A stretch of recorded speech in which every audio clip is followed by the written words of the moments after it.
Martin Markvardsen, what a wonderful whiskey we had today, the Highland Park 56. Yes. Which is the oldest one you have done so far? That's the oldest one. We had a 54-year-old a few years back, but now the 56 came out very, very different from the 54 and the oldest so far.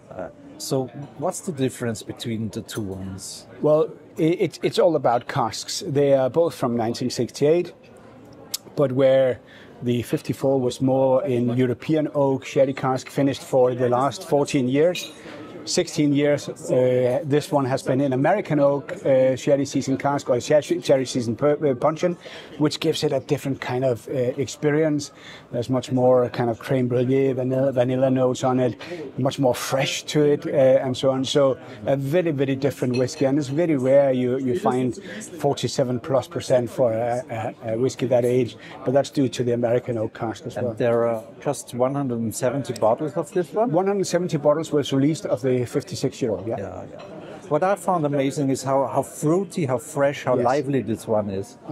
I think the first 40 years in refill cask gave it a really good base with some beautiful fruity notes, but the last 16 years in the American oak really gave it all the fruitiness that an American oak can give.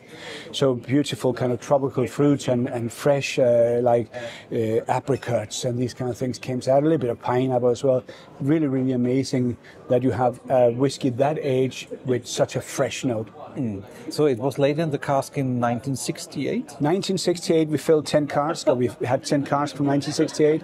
That was all refill, and then in 2008 we recast them into 5 first fill sherry casks, whereof 4 of them were European oak and 1 was American oak. And you found that the time was right now, right?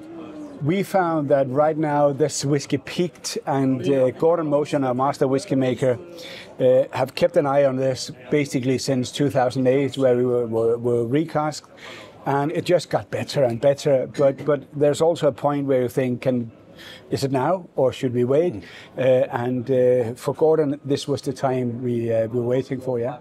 Perfect. And then the obvious question is, will there be a 58 one somewhere? I wish I could say. Unfortunately, I don't have this crystal ball to look into the future. We still have some really good old casks lying around. Whether there will be a 58, whether there will be a 60, or even in some years a 70, I can't say.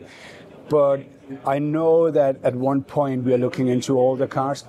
But again, as we all know, if it goes below 40, it's just a liqueur, isn't it? So let's hope for the best. Martin, thank you for sharing your insights. Thank you, Bernard.